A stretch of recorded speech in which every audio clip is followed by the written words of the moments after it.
हरि ओम तत्सत। संत कबीर वाणी। संत कबीर के प्रमाणिक ग्रंथ बीजक से लिए हुए यह पद और उसके बारे में ग्रुप डिस्कशन। झीनी झीनी बीनी चदरिया, काहे कै ताना काहे कै भरनी। कौन तार से बीनी चदरिया, इंगला पिंगला ताना भरनी। सुषमन तार से बीनी चदरिया, आठ कंवल दल चरखा डोले। पांच तत्व गुण तीनी चदरिया, साई को सियत मास 10 लागे। ठोक ठोक के बीनी चदरिया, सो चादर सुर नर मुनि ओढ़ित। ओढ़ी के मैली कीनी चदरिया, दास कबीर जतनते ओढ़िन। ज्यों की त्यों धर दीनी चदरिया। इस शरीर रूपी चादर को कितने इत्मीनान से धीरे धीरे बुना गया है। चादर बुनते समय धागे के ताने बाने से चादर बुनी जाती है। कबीर कहते हैं, इस शरीर रूपी चादर में ये ताना बाना किसका है और कौन से तार से ये चादर बुनी गई है। फिर कहते हैं, श्वास के दाएं बाएं जो स्वर हैं वे तानी और भरनी है। सुषुम्ना नाड़ी उसका धागा है, इनसे ये चादर बुनी गई है। अष्ट कंवल दल, पांच तत्व और 3 गुणों से मिलकर यह चादर बनी है। इस चादर को बनाने में 10 माह गर्भावस्था लगे हैं, जिसे बहुत ध्यान से मजबूत कर बनाया गया है। सुर नर मुनि ने इस चादर को ओढ़कर मैला कर दिया है, परंतु कबीर ने बहुत ही यत्न से संभाल कर इस श्री रूपी चादर को ओढ़ा और जैसे प्राप्त की थी वैसे उसे जीवन जीने के पश्चात ज्यों की त्यों रख दी है। हाँ जी, सिंह साहब बताइए इसका। हाँ जी, ये मैंने सुना हुआ है। ये दोहा जो है ना, इसमें एक भजन बड़ा अच्छा है। चदरिया झीनी रे झीनी, राम रस रस रस भीनी। तो बेसिकली चदरिया से मतलब ये शरीर। तो इस शरीर के बारे में बात कर रहे हैं कबीर साहब। तो इस शरीर की कुछ क्वालिटीज बताई इन्होंने, जैसे 5 तत्वों से बनी है? और अष्टकमल चरखा मीन्स दैट 8 चक्रा बॉडी के अंदर चक्रास मानते हैं ना, जो जो मूलाधार चक्र और अनहद चक्र और स्वादिष्ठान चक्र, ऐसे करके अलग 8 चक्र होते हैं ऊपर तक। तो उन चक्रों की बात कर रहे हैं यहाँ पे। और क्या है, 8 कमल, 5 तत्व, 3 गुण। हाँ, 3 गुण, सद्गुण, सॉरी सद्गुण, 3 गुण कौन से होते हैं, भूल रहा। हाँ, सात्विक, रजस और तमस। हाँ, तमस, तमस गुण, सात्विक एंड राजस। क्या है, ये 3 गुणों के गुण हैं जो उसमें ये अलग अलग, जैसे होते हैं ना, धागे से बुन रहे हैं चदरिया। तो ये सब अलग अलग धागे बताए इन्होंने, अलग अलग है, तो सब अलग तरह के। तो और इसको 9-10 मास लगे, यानी कि इसको गर्भावस्था में 9 महीने रहना पड़ता है, उसके बाद ही चादर तन के तैयार होती है। तो कबीर साहब के बोल रहे हैं, इस चादर का इस्तेमाल जो है वो हम क्या कैसे करते हैं? हम उसको मैली करके वापस करते हैं या उसको साफ की साफ रखते हैं हम ऐसी? या हम जब सपोज हम शरीर छोड़ेंगे तो मतलब चादर उस टाइम मैली होएगी क्या, गंदी होएगी या साफ होएगी? तो वो कह रहे हैं कि मैंने अपनी चादर को, बाद में लिखा है, दास कबीर जतन से ओढ़ी, ज्यों की त्यों धर दीनी। तो जैसी मेरे को चादर मिली थी साफ, वैसी की वैसी मैंने वापस कर दी। तो उन्होंने उसको खराब नहीं होने दिया। तो इससे मतलब ये भी हो सकता है कि हमारी बॉडी के अंदर जो चीजें हैं सब, वो रिएक्ट करती हैं हमारे थॉट्स के ऊपर या हमारे बिहेवियर के ऊपर। जैसे हॉर्मोन्स रिएक्ट करते हैं तो बॉडी उससे, जैसे आप बोल रहे थे ना कि हम अहम जो जीरो करेंगे या अहम जीरो करेंगे, मन जीरो मन में आएंगे, तो अपने आप ही हमारी बॉडी हेल्दी हो जाएगी। आपने एक बार ये बात बोली भी थी मुझे, हाँ, मैंने। तो वही कबीर साहब बोल रहे हैं कि हम अपने मन को साफ रखेंगे, यानी कि आत्मिक अ, दर्शन में जाएंगे, तो अपने आप ही हमारा जो चादर रूपी शरीर है वो स्वस्थ रहेगा, अच्छा रहेगा। तो वैसे का वैसे हम वापस कर सकते हैं जैसा है। तो यही है इसकी अ, मैं इसमें वो शेयर करूंगा जो जो गाया है, बड़ा अच्छा हाँ हाँ, चदरिया जी मैंने ने। भी सुना। हाँ ये तो उसने भी जो थी ना अबाइदा बेगम, अबाइदा था ना एक, उसने बहुत ज्यादा कबीर के अच्छे गाए हैं। हाँ हाँ। नहीं, अभी मैं भी अबाइदा दूंगा, जाती है, मुस्लिम वो थी। मैं और किसी और को दूंगा। वो भी बड़ा अच्छा गाया, उन्होंने बड़ा अच्छा गाया, बहुत अच्छी तरह से गाया। तो बाद में मैं ग्रुप में भेज दूंगा, यहाँ पे उसको जरूरत नहीं पड़ी मेरे ख्याल से। ठीक ठीक। तो तो इतना ही मैं मोना बोलूँ। हम्म, हाँ, तो मोना और विनोद जी दोनों में से जो भी अवेलेबल है बोल दीजिए। हम्म।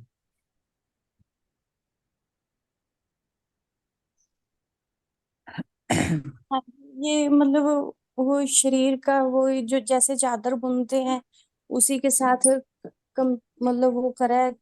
ऐसे ही शरीर को बनने में भी कितनी मतलब मेहनत होती है, 9-10 महीने मतलब गर्भ में रहना।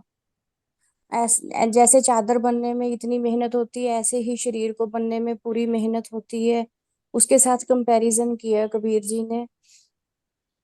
ले, लेकिन ये है कि फिर हम उस संभाल के नहीं रखते, शरीर रूपी चादर को संभाल के नहीं रखते। जैसे मतलब कबीर जी का बताया, उन्होंने इस चादर को संभाल के रखा और छोड़ने के टाइम पे एज इट इज ऐसे ही छोड़ा।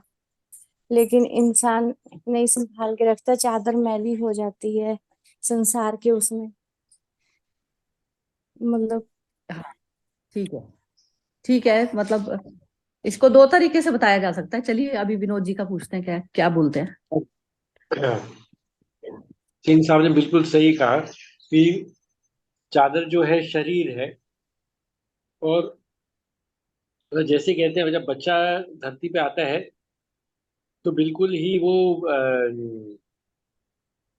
निर्गुण रहता है और एकदम सही तरीके से सोचते हैं। फिर उसको ही क्या बोलते हैं दुनिया वगैरह दुनियादारी सिखाई जाती है। फिर वो सही और गलत की समझता है और फिर अपने डिसीजन लेता है। मतलब जब शुरू में इंसान पैदा होता है तो एकदम सही तरीके से चलता है बच्चा। फिर उसको 10 माह यहाँ समझ लो कि अ, एक अवस्था 20 साल 25 साल उसको सही गलत सिखाया जाता है, एजुकेशन लेवल रहती है। तो 10 माह या 25 साल जो भी हो गए, उसके बाद वो अपनी डिसीजन लेने की समझ आ जाती है उसको कि किस तरह क्या करना चाहिए। तो उसके बाद कबीर जी कहते हैं कि 3 गुण जो है हमारे, जैसे वो सात्विक तामसिक और वो, तो वो तीनों गुणों का हमको सही उपयोग करना है और अपने कर्म सही तरीके से करने हैं और फिर वो जीवन जो है अपना सही हो जाता है। उन्होंने ये भी कहा है कि सुर नर मुनि, मतलब ये 3 प्रकार के लोग हैं। सुर असुर हो गए, नर नारी हो गए, और मुनि और जो मुनि नहीं है, तो इन लोगों ने वो चादर को जो है मैला कर दिए। मतलब जो भी कैटेगरी के लोग हैं जो जिनका सेंटर सही नहीं है और कर्म सही नहीं कर रहे हैं, उन लोगों ने चादर को मैला कर दिया है। लेकिन जो कबीर की तरह सही दिशा में चल रहे हैं, उन्होंने चादर को संभाल के रखा है और सही तरीके से अपने मतलब जीवन का सही तरीके से उपयोग किया है। तो उनका जो जीवन है वो इस सही तरीके से जा रहा है और वो बिल्कुल सही जगह पे जा रहे हैं। तो उनको कोई दिक्कत नहीं आएगी आगे। और बाकी लोगों को जो है वो सलाह दे रहे हैं कि आपको अपने कर्म सही करने हैं तो आपका जीवन सफल हो जाएगा। जिस पर्पज से आप आए हो वो पर्पज आपका पूरा हो जाएगा। और फिर जैसे गीता में भी कहा गया है कि आगे आपका जन्म नहीं होगा, मतलब आपका जीवन मरण से छुटकारा हो जाएगा। अगर आप चादर को संभाल के रखते हो, सही तरीके से उपयोग करते हो, तो इसी जीवन में आपको मुक्ति मिल जाएगी। इसका मतलब सारांश अर्थ वो लग हाँ रहा है। Thank you. जबरदस्त। बिल्कुल ही ठीक बोला और मजा आया सुन के। ठीक है, बिल्कुल बोल ही दिया वैसे आप लोगों ने सबने।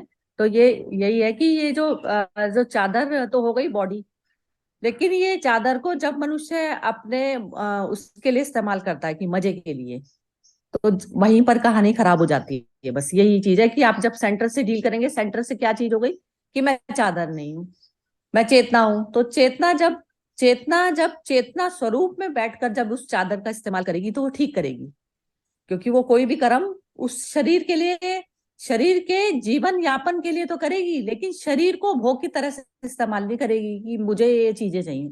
तो उसका जो वो डायरेक्शन होती है वो फर्क हो जाती है दोनों तरफ से। तो अब ये तो हो गया भारी चादर का लेना देना। और एक चेतना रूपी चादर। चेतना क्या है? चेतना जो हमारी मन के साथ में जुड़ी हुई है। तो जैसे ही हमारा मन बिल्कुल प्योरिटी लेवल पर आता है या जीरो पर आता है, प्योर मन का क्या मतलब हुआ कि जहां पर आप अच्छे बुरे के विचार ना रखकर सही विचार आप रखते हैं, सही कर्म को होने देते हैं, जहां पर प्रकृति को प्रकृति की तरह यूज करते हैं, और मन जो है आपका आत्मा में शून्य में बैठा होता है कि आपकी कोई रिक्वायरमेंट नहीं। तो बस वहीं से जो है, तो उसमें ये भगवान उसने ओशो ने ये बोला कि इसको जो जैसी तूने ओढ़ के भेजा था मुझे, तो मैंने उससे ज्यादा उसको प्योर कर दिया। प्योर मतलब कर दिया कि मन को शून्य ही कर दिया। प्योर इस तरीके से कर दिया। तो मन को जब शून्य किया तो चादर बनने का ही काम खत्म हो गया। जो चादर जो बनी है वो हमारे मन के कारण बनी है। मन ने इतनी ज्यादा कामनाएं और वासनाएं ले लेके जो उत्पन्न हुआ, तो उसके कारण हमारा ये बॉडी फॉर्म हुई। ताने बाने जो हमारे मन के द्वारा जो बुने गए। अब जब मन मैंने शून्य कर लिया तो चादर तो और प्योर हो गई और साफ हो गई। वो जो मैं लेके आई हुई थी बैगेज, अब जैसे 14-15 साल तक भी बच्चे को नहीं समझ होती कि उसको क्या करना है, सही क्या है, गलत क्या है, मैं क्या हूँ क्या नहीं हूँ। बहुत ज्यादा प्रीवियस बर्थ की जर्नी चाहिए होती है हमें, कि जिनको बचपन की या बाल्य अवस्था में ही जिनको पता होता है कि हम हैं कौन वास्तव में, तो वो उस तल पर बैठकर कर्म करते हैं। लेकिन जैसे हम सब हैं, तो हम सबको तो ज्यादा नहीं जल्दी पता चला। जैसे पता चला तो तब हमारे जो कर्मों का जो डिसीजन था वो हमारे अपने हाथ में आया कि क्या सही है और क्या गलत है, हमें कौन से लेवल पर बैठकर कर्म करना चाहिए। चेतना के मन के शून्य लेवल पर आकर जब कर्म करना जब शुरू करता है, तब उसको कहते हैं समझदार हो गया वो। तो तब वो जो चादर जो खराब जो लेकर ही पैदा हुआ था, तो उसको जो है वो साफ करने में लगता है। साफ करने में लगता है क्योंकि जो हम पुराना जो बैगेज जो लेकर आए हुए हैं वो क्लियर होता चला जाता है। तो इस प्रकार से वो कह रहे हैं जैसे तूने चादर ओढ़ के भेजा था, मैंने तो उससे भी ज्यादा उसको जो है साफ करके तेरे को वापस लौटा दिया। वापस लौटा दिया मतलब वही सुप्रीम सेंटर में आप मर्ज हो गए, ये मतलब। तो ओशो ने इसको इस तरीके से बोला था। तो मुझे भी ये चीज समझ में नहीं आई कि कैसे जो है दूसरी उसने चादर को साफ करके कैसे लौटाया। तो कैसे लौटाया मतलब जब मन को शून्य करा तो आपकी उससे ज्यादा प्योर हो गई ना, क्योंकि मन का बैगेज तो आप लेके ही उतरे थे पहले से ही। ये मतलब आ गया समझ में? हाँ जी, हाँ हाँ जी। जी, कोई आपने कनेक्ट कर दिया मन को, शरीर को और आत्मा को। तो वो रिलेशनशिप जो डेवलप हो गया, तो वो अपने आप ही समझ आता है कि क्या करना है हमको। जब तक हाँ, जब तक मन शून्य नहीं होता ना सिंह साहब, तो हम चादर को मैला करने का काम करते हैं। और जब मन जीरो की तरफ पर जाते हैं तो चादर को शून्य क्या है, चादर हमारे लिए मैटर ही नहीं करती। चादर से तो हम मुक्ति पाना चाहते हैं, जो भी चादर। तो वो चादर से मुक्ति पाने का तो चलता नहीं ना जब प्रोग्राम। जब चादर को और ही उसको मैला मतलब करना, उस पे और बोझ लादना। जैसे वो पहले ही जो है गंदगी के तो लेकर ही उतरी है ना, वो लेकर ही उतरी है। वो तो जो अवतार पुरुष होते हैं वो भी अपने कर्म के अकाउंट उनके कुछ बचे होते हैं। लास्ट जन्म होता है उनका, लास्ट बर्थ होता है, तब वो होता है। कहते हैं ना जैसे ब्रह्म ही उतर गया लीला करने, तो लीला में भी वो कितने लोगों को जो वो करता है, वो बस वो जागृत स्टेट होती है उसकी, कि बस और नहीं बनेगा, जो भी कर्म का था लास्ट बर्थ में खत्म कर देना है उस चीज को। तो वो जागृत स्टेट में उतरते हैं लास्ट में, करुणा के वश में होकर। तो ऐसे ही बस वो बुद्ध की करुणा भी थी ना। वो कहते हैं मैं तो स्वर्ग के उस पे द्वार पे अभी भी बैठा हूँ, कि जब तक लास्ट मनुष्य जाति का प्राणी जो है इसमें नहीं आ जाएगा तब तक मैं खड़ा हूँ। तो वही होता है कि बुद्धों की हमेशा करुणा इस प्रकार से बहती है। तो यही चीज हो जाती है जब तक हम स्वयं बुद्ध नहीं हो जाते ना। तो इसमें एक बुद्ध की एक स्टोरी भी थी। एक बार एक वो था जो सारी पुत्र था उसका जो जीजा था, तो वो अपने जैसे उसकी शादी होने वाली थी, तो उसी टाइम वो जब बुद्ध आए उसकी उसमें, तो वो वहां से उसमें से बारात में से भाग गया। उसको एकदम वैराग्य उत्पन्न हो गया। और एक बार एक ऐसी स्टोरी थी कि उसमें जो बुद्ध के से कोई मिलना चाहता था, तो वो उसमें एकांत ध्यान और मौन की अवस्था में वो बैठ गया। तो उसने जो है बुद्ध की उसको वो रहती थी कि उससे उससे मिलना है जरूर, उनके लिए ही जैसे वो करना चाहता था। तो वो क्या हुआ, जब एकांत ध्यान मौन में बैठा, तो वो कहता है मेरे को बुद्ध से मिलना नहीं, क्योंकि बुद्ध मैंने अंदर ही पा लिए। तो अंदर में पाने का मतलब ये हो जाता है कि जैसे हमारे जो मन के विचार जो इधर से उधर भटकते हैं हर प्राणी से मिलने के लिए करने के लिए, तो तब तक ही भटकते हैं जब तक हमने स्वयं बुद्धत्व नहीं पा लिया होता। जब हमने स्वयं बुद्धत्व पा लिया, जब मन की अवस्था ही जीरो हो गई, तो मेरे लिए कौन कौन बुद्ध मतलब कौन वो सब मतलब मेरी जब शून्य अवस्था ही हो गई तो मेरे तो मन में कोई विचार ही नहीं आता ना, विचार की अवस्था ही शून्य हो गई। तो शून्य अवस्था उस अवस्था को कहा जाता है। तो उसमें जैसे आपकी रेगुलर लाइफ में जब आपकी रिक्वायरमेंट खत्म हो जाती है ना किसी से मिलने जुलने की, जब आप मिल रहे हैं तो बस आप प्रेम में मिल रहे हैं, आपको किसी से कुछ चाहिए नहीं है, लेकिन बस मिलना, आप मिल रहे हैं, आपको बस प्रेम में आप एक्सचेंज चल रहा है, प्रेम में सब कुछ चल रहा है, लेकिन एक्सपेक्टेशन कुछ नहीं है। तो वो अवस्था बुद्धत्व की होती है। तो ये होता है सहज समाधि की अवस्था। तो इसमें ऐसे संसार में बहुत लोग हैं कि जो सहज समाधि में जीते हैं, उनको शायद सहज समाधि का मतलब भी नहीं पता होगा, लेकिन वो जीते हैं ऐसा। तो हमें ऐसा ही जीना है बस। सहज, सहज मीन्स स्वाभाविक, यानी कि सहज भाव में आ गए, मतलब समाधि। हाँ, स्वभाव में, अपने स्वभाव में जीरो, रहकर जीना है। जीरो मन, जैसे जीरो मन करना सहज ही होगी। मतलब आप ना उम्मीद नहीं करते किसी भी बंदे से, जब आपकी डीलिंग चलती है तो आप उम्मीद, जैसे एक बिजनेस डीलिंग है, मुझे पता है कि बिजनेस डीलिंग है, मैं इससे ये रिलेशनशिप रखी हूँ तो ये बिजनेस है मेरा, तो ये चीज मैं पूरी अवेयर होकर कर रही हूँ कि बिजनेस है, तो बिजनेस में भी मैं छल वाला नहीं रोल अपनाऊंगी। और ये तो हो गया बिजनेस वाला, तो बिजनेस में बिल्कुल भी बुराई नहीं, क्योंकि लेन देन के बिना तो चल नहीं सकता ये शरीर का कार्यक्रम। और फिर उसके बाद में क्या है कि अंदर आदमी छल करना छोड़ देता है, जब सामने वाले के साथ में, जैसे हमें तथा ज्यादा कमाना है, थोड़ा सा कम प्राइस, ज्यादा बता दिया प्राइस, कुछ कर दिया, तो ये सब जो चीजें हैं आदमी के, जैसे हर उसमें कहते हैं ना, हर फील्ड में उसकी एक ऑनेस्टी लेवल जो है चलता चला जाता है, क्योंकि सामने वाले में अपना ही रूप देखता है वो। हाँ, बिल्कुल तो बिल्कुल। ये चीज हो गई, सहज समाधि की दशा हो गई। ये सहज समाधि ही सबसे बेस्ट होती है। हाँ, उसका इसमें कहीं, हम्म, क्योंकि छोड़ के जाने में ना हम डिपेंड हो जाते हैं दूसरे लोगों पे, जैसे भिक्षा भिक्षा भी मांगते थे, तो उसमें क्या था, अहंकार को तोड़ने के लिए करा जाता था वो। तो हम्म, वो जो चीज है, तो उसमें कुछ फायदा नहीं है। थोड़ा बहुत कबीर ने यही तो हुआ कि कपड़ा बुनते रहे, कोई डिपेंड नहीं हुए ना किसी पे। तो किसी पे जब तक हाथ पैर भगवान ने सब कुछ दिया हुआ है, तो आप खुद स्वयं कर कीजिए। जो डिपेंडेंस है वो तो सबसे ज्यादा कहता है ना, मरने से भी बुरी है चीज वो। तो वो, लेकिन ये है कि यदि आपका किसी काबिल नहीं रहते और फिर आपको करवाना पड़ जाता है, तो बस फिर जैसी इसकी उसकी इच्छा, तो फिर वैसे करा लिया। तो उसमें भी मैं भावना रखें कि जो है मेरे को कराना पड़ रहा है, और उसमें मैं अंदर से जो है ग्लानि से बैठी हूँ, क्योंकि एक मशीन यदि खराब हो गई तो दूसरी मशीन उसको सपोर्ट कर भी देगी, तो कुछ मैटर नहीं होता है। और हम्म, पैसा रुपया भी कोई लगा देता है तो भी कोई मैटर नहीं होता। तो उसमें जैसे हम बोझ ना बनाएं कि भाई हम इसी से ही करवाते जा रहे हैं। कराना कराना ये है कि शरीर की देखभाल करनी सारा उसका कर्तव्य है ऊपर वाले का। हमारे मन में इंटेंशन हमारी ऐसी नहीं होनी चाहिए यूज करने की और वो सब करने की, बस। लेकिन क्या होता है ना, कई बार हमें करवाना पड़ जाता है तो हम इतना बोझिल महसूस करते हैं, वो भी जो है अहंकार है। बोझिल महसूस करना भी अहंकार है, क्योंकि उस पर भी कंफर्टेबल रहे कि दूसरे लोग कर भी देंगे तो उनका कुछ लुट मिट नहीं जाएगा, तो वो करने दीजिए उनको। तो उस पर सहज भाव में बिल्कुल शून्यता पे आकर रहिए, हाँ तो जी, वो सबसे ज्यादा सहज अवस्था होती है समाधि की।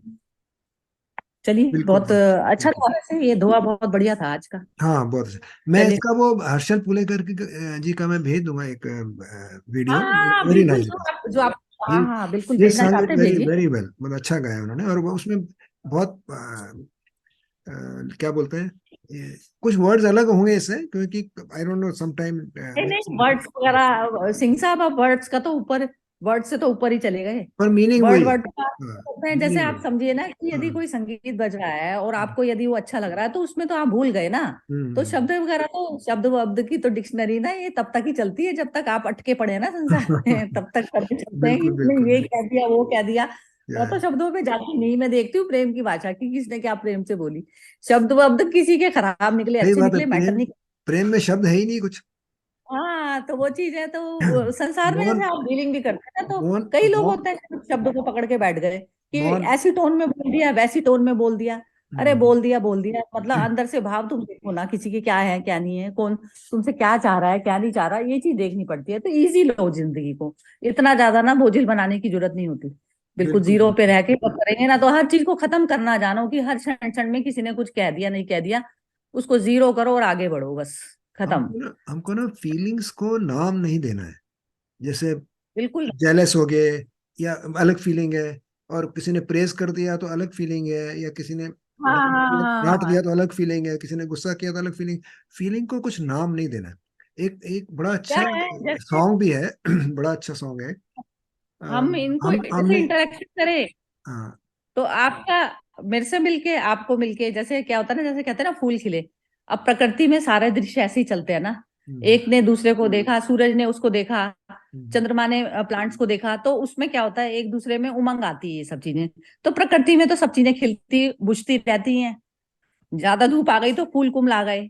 तो ऐसे हमारा भी चलता है सारा सिस्टम, हम्म, कि किसी ने दो शब्द कह दिए, हल्का सा मन जो है हल्का सा दुखी सा हो गया, दुखित हो। तो कोई बात नहीं, हो गया तो हो तो गया, कोई बात नहीं, इतना वहां वो वहां मैटर नहीं वहां है। से वहां से निकलना बहुत इंपॉर्टेंट है। अभी जैसे एक गाना, हाँ बहुत बहुत खूबसूरत गाना है, आपने सुना ही होगा जरूर। हमने देखी है इन आंखों में महकती खुशबू, प्यार को प्यार ही रहने दो, कोई नाम ना दो।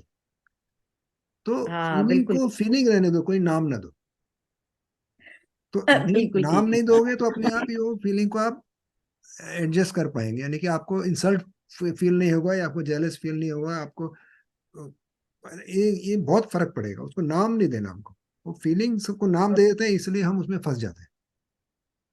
चलिए, बहुत बहुत ही सुंदर। हाँ हम्म। जी, मोना विनोद जी कुछ बोलना तो नहीं है, नहीं तो खत्म करते हैं। नहीं, बिल्कुल नहीं सही बहुत अच्छा। बताया, बिल्कुल हाँ। सही। चलिए ठीक है।